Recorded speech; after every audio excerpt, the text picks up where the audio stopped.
Buenas noches, mi nombre es Sebastián Mesa y hoy quisiera hablarles sobre las habilidades del docente para el siglo XXI. Primero, dar un poquito una introducción alrededor de lo que eh, está pasando en los últimos años sobre la profesión del docente. El rol del docente ha experimentado una transformación profunda en las últimas décadas, eh, ligado al dinamismo propio, a las complejidades de del siglo XXI. El profesional de la educación hoy requiere habilidades diferentes a las que se tenían eh, en periodos anteriores, en décadas anteriores.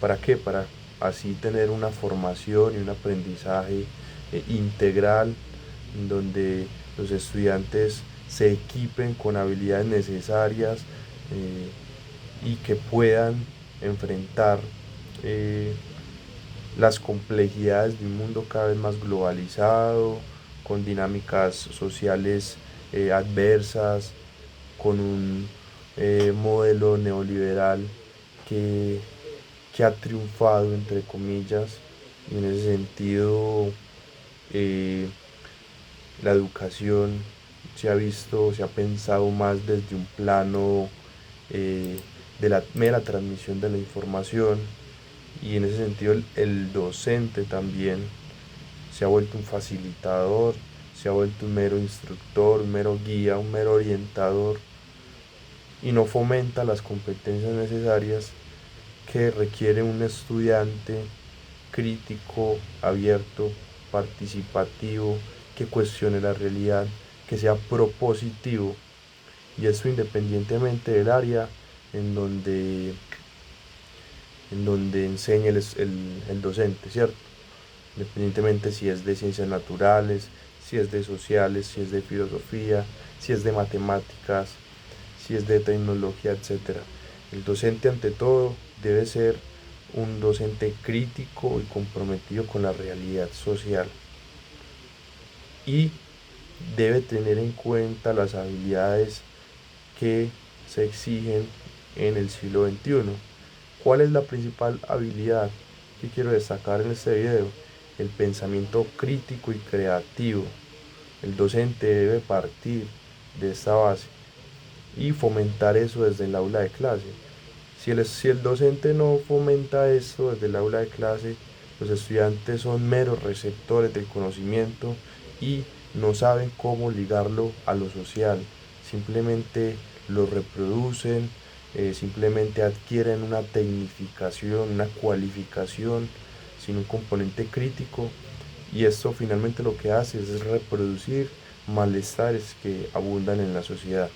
Entonces, en ese sentido, la primera gran habilidad del siglo XXI que debe fomentar un docente es el pensamiento crítico y creativo.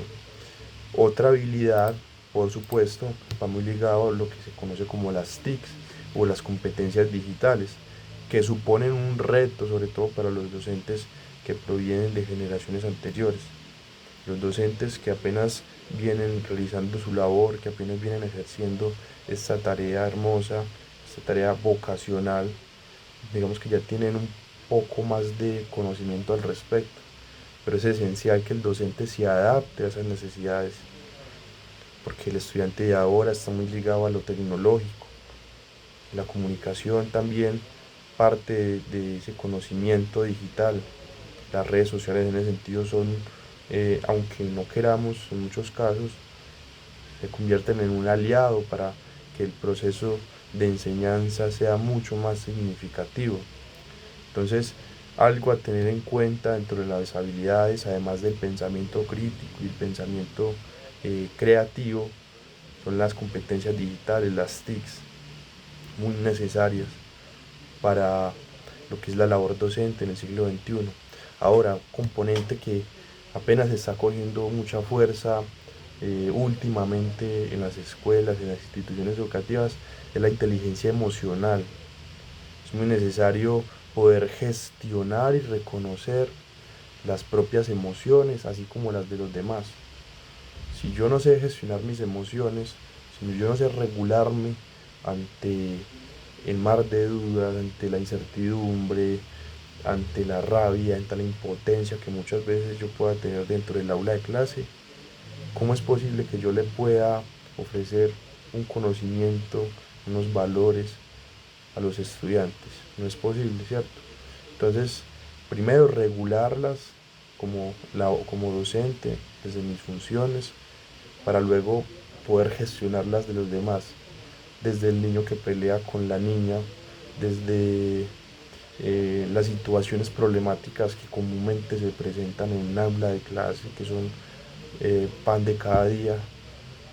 El docente debe partir de sí mismo para aprender a gestionar las problemáticas que se perciben eh, en el diario vivir como docente.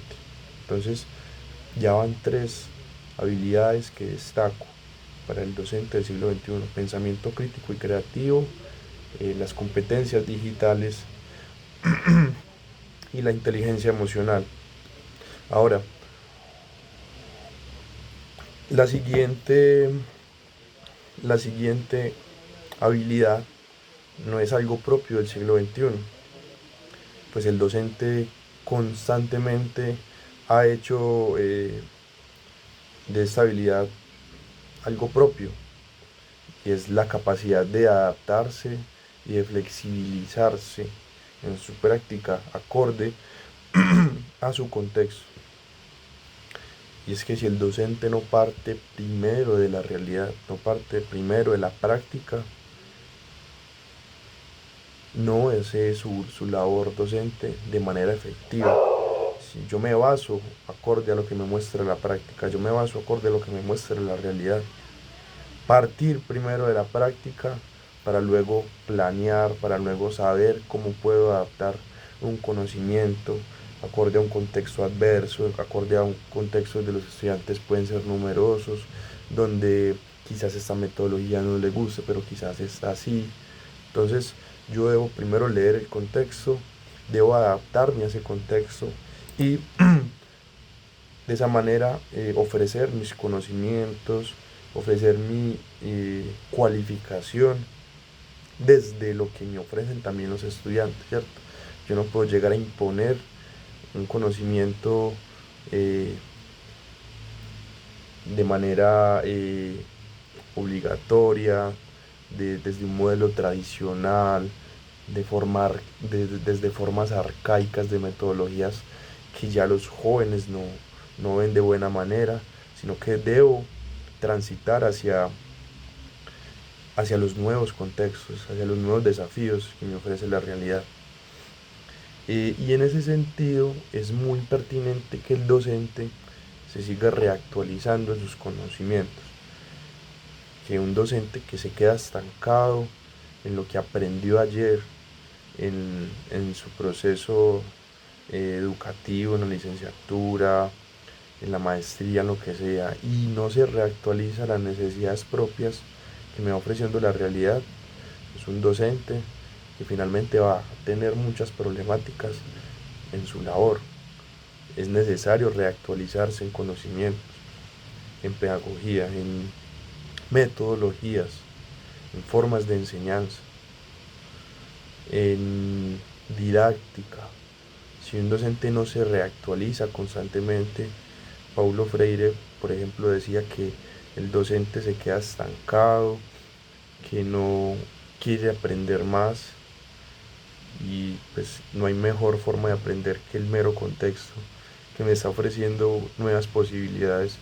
Y si yo, por ejemplo, no anoto nada en un diario de campo en donde yo pueda vislumbrar mis aprendizajes en todo lo que fue un proceso educativo de 1 año, finalmente yo no puedo hacer un balance de cómo fue este proceso, porque simplemente lo estoy haciendo de manera mecánica, repetitiva, cual si fuera un obrero en una fábrica. Yo lo que necesito es mirar cómo fue mi labor docente, si está teniendo el impacto necesario, si yo sí estoy haciendo mi labor de buena manera, si los estudiantes sí están recibiendo ese conocimiento, qué me están diciendo los estudiantes. Yo debo sistematizar esa información, hacer un balance y reactualizarme. en mi práctica. Y para ello es necesario la teoría, por supuesto, para ello es necesario las nuevas herramientas que me ofrecen eh, desde el plano educativo. Y ya he mencionado habilidades del siglo XXI que resultan ser muy necesarias para los contextos que vivimos ahora. En definitiva, entonces mencioné algunas habilidades que creo que son muy pertinentes para enfrentarnos a un mundo cambiante, un mundo complejo, lleno de desigualdades, lleno de problemáticas, de desafíos, como las injusticias sociales, como las violencias basadas en género, como una cantidad de problemáticas que percibimos en nuestros entornos latinoamericanos, en nuestras realidades locales. Y si los docentes no sabemos adaptarnos a ellas a través de lo que se conoce como las habilidades del siglo XXI, que resultan ser unas habilidades muy necesarias para enfrentarnos a estos desafíos, nuestra práctica como docentes finalmente no tiene ningún impacto. Entonces nosotros debemos adaptarnos, debemos ser los primeros en, en desempeñar un papel crucial desarrollando esas competencias. Debemos ser un modelo a seguir, no hay mejor forma de enseñar que el ejemplo. Y si nosotros no nos reactualizamos, nosotros no aprendemos, nosotros no teorizamos nuestra práctica, nosotros no nos reevaluamos, ¿cómo es posible que nosotros le digamos al estudiante, mira, aprende, mira, ubícate en el puesto, mira, no le digas eso al compañero? Si yo no sé gestionar mis emociones, por ejemplo, si yo no, ni siquiera sé generar una presentación, como le va a exigir a un estudiante que la haga? Entonces debemos partir también desde la autocrítica para luego hacer una función social, que es la función del docente, que tiene vocación de manera efectiva y con impacto.